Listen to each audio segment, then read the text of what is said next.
ha den kamit senya Pürtey kadang yêu thia lingay Ngamla ban kletia kijing khuslay Badum magbaja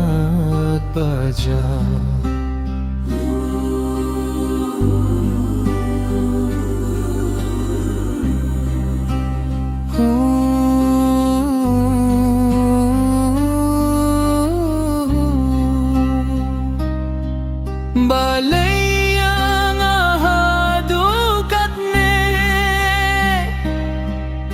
Shising kasdi o pinsababe Balaya nga hadukat ne Shising kasdi o pinsababe Katba Kisni bat kipo Jing ijong ngapin lakhain ko Balay pid min shwa Tang si ten por pishet kala Balay pid min shwa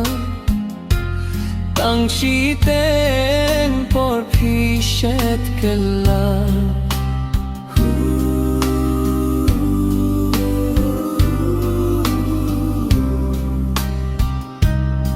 Lakat no sinya pingalo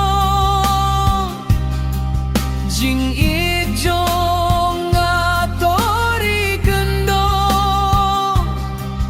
Balay